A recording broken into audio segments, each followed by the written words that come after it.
বিসমিল্লাহির রহমানির রহিম। আলী হায়দার, মানবাধিকার সামাজিক উন্নয়ন কল্যাণ পরিষদের চেয়ারম্যান। আমরা ঐক্যবদ্ধ হতে হবে সারা দেশব্যাপী। আজকে আমরা কিছু মোড়লের হাতে জিম্মিয়ে আছি, কিছু রাজনীতিবিদ, কিছু প্রশাসনের হাতে আমরা জিম্মি হয়ে আছি। এই জিম্মিতা দূর করার জন্য আপনারা সক্রিয় অধিকার রক্ষার্থে আমরা সারা দেশে মানবাধিকার 51 সদস্য কমিটি দিচ্ছি।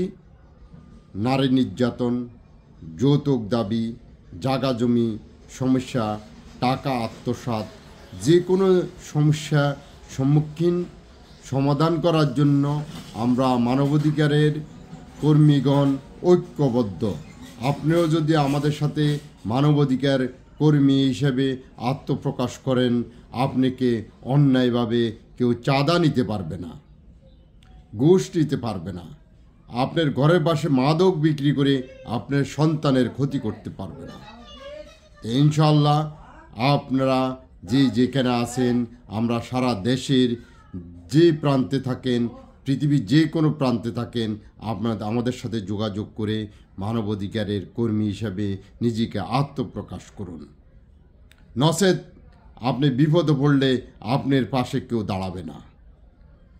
অন্যায়ের বিরুদ্ধে কথা বলার জন্য, মাদক বিরুদ্ধে কথা বলার জন্য, সন্ত্রাসী বিরুদ্ধে কথা বলার জন্য ঐক্যবদ্ধ মানবাধিকার কর্মী সবাই আপনারা আসুন। মানবাধিকারে পরিচয় দিয়ে নিজেকে আপডেট করে অন্যায়ের বিরুদ্ধে কথা বলুন এবং নিজের কর্ম সঠিকভাবে করার সুব্যবস্থা করুন। নচেত আপনার কর্ম করতে গেলে সেখানে সন্ত্রাসী চাঁদা চাবে। আপনি চাঁদা না দিয়ে কোনো প্রকার ব্যবসা কর্মসংস্থান সঠিকভাবে করতে পারবেন না। আমি আশাবাদ ব্যক্ত করব মানবাধিকার তরফ থেকে সারা দেশবাসীকে, আপনারা যেখানে আছেন আমাদের সাথে যোগাযোগ করবেন, আমাদের এই মানবাধিকারে সম্পৃক্ত হবেন। আমরা ঐক্যবদ্ধভাবে সমাজের মাদক সন্ত্রাস ফরমালিন মুক্ত সভ্য সমাজ গড়ে তুলব। এতে কোনো টাকা পয়সা লাগবে না। আমরা মানবাধিকার কর্মী, মানুষের অধিকার নিয়ে কাজ করার জন্য, নিজের অধিকার নিয়ে সন্তানের ভবিষ্যৎ নিশ্চিত করার জন্য, গণতন্ত্রের অধিকার, ভোটের অধিকার এবং আইনের সুফল পাওয়ার জন্য মানবাধিকারে সম্পৃক্ত হই। ইনশাআল্লাহ সবাই ভালো থাকুন, সুস্থ থাকুন। আসসালামু আলাইকুম।